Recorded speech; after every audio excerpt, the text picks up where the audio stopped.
दोस्तों, आज के iFactioner के लर्निंग वीडियो ट्यूटोरियल में हम इंग्लिश के वर्ड वॉर के एज अ वर्ब और एज अ नाउन मीनिंग को समझेंगे और फिर वर्ड वॉर को यूज़ करते हुए इंग्लिश में डिफरेंट सेंटेंसेस बनाएंगे और उनकी ट्रांसलेशन को समझेंगे। ट्यूटोरियल कंसंट्रेशन से देखें क्योंकि फिर है एक एक्सरसाइज। तो शुरू करते हैं जी अपना आज का iFactioner का लर्निंग वीडियो ट्यूटोरियल। दोस्तों, एज अ नाउन वॉर के मीनिंग होते हैं जंग के और एज अ वर्ब वॉर का मीनिंग होता है जंग करना। पहले एज अ नाउन देख लेते हैं। जैसे मैं कहता हूँ they are in in the war, कि वो हालत जंग में है, वो जंग में है। They are in a war. इसी तरह हम कह सकते हैं कि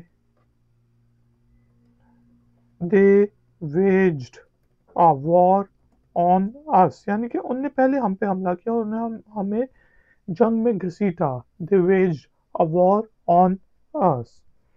इसी चीज़ को मैं इस तरह भी कह सकता हूँ कि दे वॉर्ड अगेंस्ट अस, कि उन्होंने हमारे खिलाफ जंग की।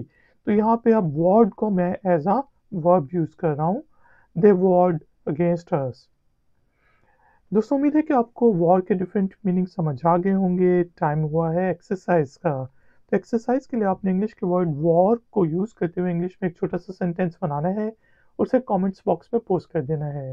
अगर उस सेंटेंस में कोई गलती हुई तो हम में से कोई पॉइंट आउट कर देगा। वीडियो पसंद आई तो लाइक का बटन जरूर प्रेस करें, वीडियो को शेयर करें और अगर आप चैनल पर नए हैं तो चैनल की सपोर्ट के लिए और नई नई नोटिफिकेशन के लिए चैनल को सब्सक्राइब कर लें। मिलते हैं नेक्स्ट वीडियो ट्यूटोरियल में। Until then, take care, keep learning, keep enjoying. Good day.